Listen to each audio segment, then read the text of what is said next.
السلام عليكم يا جماعة، صلوا على النبي. النهاردة مولد النبي سيدنا محمد صلى الله عليه وسلم. واحنا بقى جبنا الحاجات من السنة دي من اتويل. كنت بجيب من العبد، رحت لقيت العبد اسعاره مبالغ فيها، وكمان لقيت الحجام صغيرة جدا، التغليف برضو مش احسن حاجة. فبصراحة رحت اتويل. انا كنت في كارفور، وكل محل حلويات عامل بارتيشن كده خاص بيه، فاتويل كان موجود برضو. اتفرجت على حاجة عجبتني، التغليف بتاع اتويل. شكل الحاجة كده كأنها بصوا مش مكسرة، فريش، كلها مغلفة داخلة في البق كده وجوه اكياس.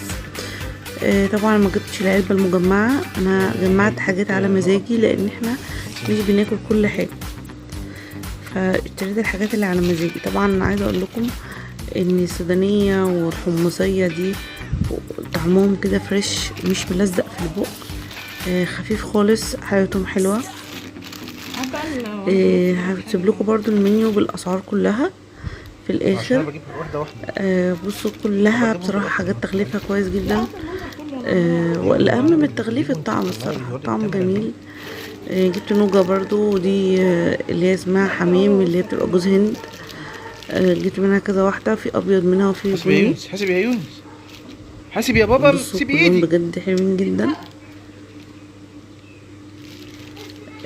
العلف بقى يا جماعة المدور اللي انتوا دايما بتقولوا ده ما بيتكسرش، ده ما بيتاكلش، عايزه اقول لكم هش جدا، اللي هو المدور الابيض ده. بصوا دي عاملين قشطه باللوتس، اختراع كده جديد. هي دسمه جدا جدا فوق ما تتخيلوا. انا يعني قلت كويس ان انا جبت كيس واحد منها بس، لان هي دسمه خالص، يعني القطعه الواحده ممكن كذا حد ياكلها.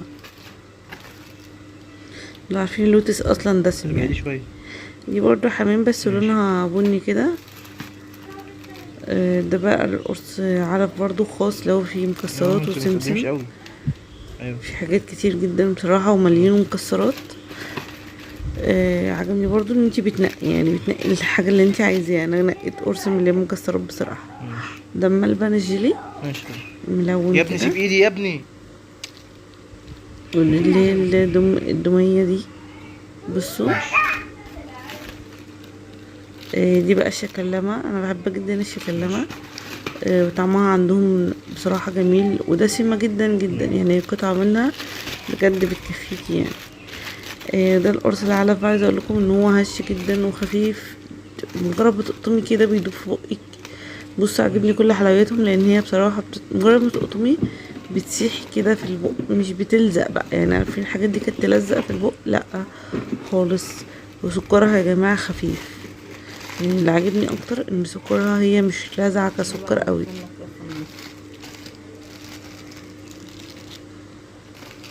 وهسيب لكم برضو منيو الاسعار تشوفوه.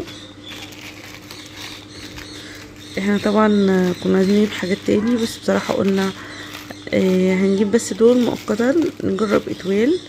انا عايزة اقول لكم ان العلبة خلصت، رحنا اشترينا حاجات تاني من اتويل، يعني في حاجات خلصت فيها طبعا. الحمصية والسمسمية والفولية دول بيخلصوا على طول، عشان ولادي بيحبوها. رحنا اشترينا من عندهم تاني من اتويل برضه. كمان لما بتشتريها من كارفور بتتحسب ليكي نقط، يعني تمن العلبة بيتحولك لنقط 50 جنيه. انا خدت 50 جنيه نقط في كارفور من على الكاشير من برا يعني. طبعا لو اشتريت من اي فرع اتويل لا مش بتتحول نقط ولا حاجة. فده الفرق برضو بصراحة، يعني روحوا كارفور هتلاقوا فيه كذا بارتيشن حلويات، العبد واتويل وحاجات تانية بصراحة. فانتوا برضو اختاروا اللي انتوا عايزينه. كطعم انا شايفه ان اتويل بصراحه تفوق السنه دي جدا على حاجات تانية كتير.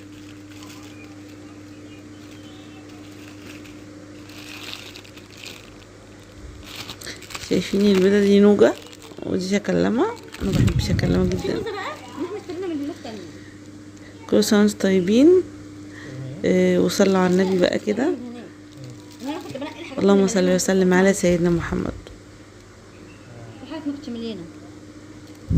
بص بقى، ممكن بقى تصور لي الفاتوره كلها كده واحده واحده.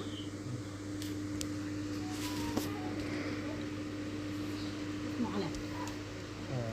يا رب بقى الفيديو يكون عجبكم النهارده، والسلام عليكم ورحمه الله وبركاته.